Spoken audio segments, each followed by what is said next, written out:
আজকের ভিডিওতে দেখবো আমরা কিভাবে এভাবে সাপোর্ট করে বাংলাদেশকে সাপোর্ট করে দাপি এক দফা দাবি দিয়ে কিভাবে আমরা ফেসবুকের মধ্যে এরকম পোস্ট করতে পারি আপনার নিজের ছবি দিয়ে জাস্ট মাত্র একটা ক্লিকের মাধ্যমে আপনি এই পোস্টগুলো করতে পারবেন, এগুলো রেডি করতে পারবেন।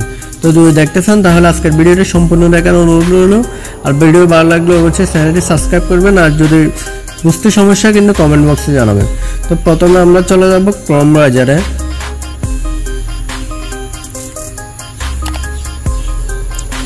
এখানে সার্চ বারে ক্লিক করব। এখানে সার্চ বারে ক্লিক করার পর এখানে লিখব remaker page shop. Remaker page shop লেখার পর প্রথমে যেটা চলে আসছে এখানে ক্লিক করব। এখান থেকে ক্লিক করার পর প্রথমের মধ্যে যেটা চলে আসছে আপলোড অরিজিনাল ইমেজ, যেটা দিয়ে আপনি ফেস বানাবেন ওটা ক্লিক করবেন, যেটা ডুপ্লি যেটার মধ্যে দিয়ে আপনার ফেসটা দিবেন এখানে ক্লিক করবেন। তো আমি একটা ছবি দিয়ে দিছি এখানে এটার মতো করে আমি একটা ছবি দিব, ছবির মধ্যে ফেসটা কিন্তু এটার মতো হয়ে যাবে।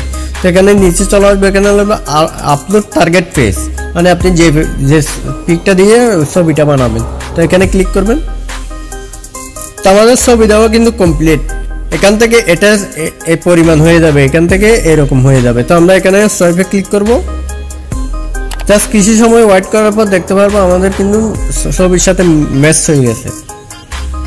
তো দেখেন আমরা যে পিকটা দিচ্ছি ওই পিকটার মতো হবে কিন্তু সেম টু সেম এটা হয়ে গেছে, কিন্তু ফেসটা কিন্তু ওইরকম হয়ে গেছে আর সবগুলো কিন্তু ঠিক আছে। তো যদি আপনাদের যদি এরকম কত প্রবলেম হয় সমস্যা হয় তাহলে এখানে একটা অ্যাকাউন্ট করে নেবেন। অ্যাকাউন্ট করে নিলে কিন্তু আজ ঝামেলা হবে না। তো আমরা অ্যাকাউন্ট ডাউনলোডে ক্লিক করব। আমরা গ্যালারিতে ক্লিক করব। তো আমরা এটার মতো করছিলাম না, আমরা এটার মতো করছিলাম।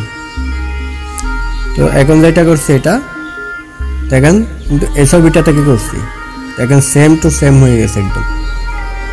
তা আপনি চাইলে আপনার পিক দিয়ে এভাবে এরকম করে ছবি নিতে পারেন। তো আমি আরও কিছু পিএনজি দিয়ে দেবো, আপনি ম্যানুয়ালি চাইলে করতে পারেন, আর না হলে এখান থেকে ডাউনলোড করে করতে পারেন। আমি ডেসক্রিপশন বক্সে দিয়ে রাখবো, ওখান থেকে আপনারা নিয়ে নিতে পারেন। আর কিছু বুঝতে সমস্যা হলে কিন্তু কমেন্ট বক্সে জানাবেন। ধন্যবাদ।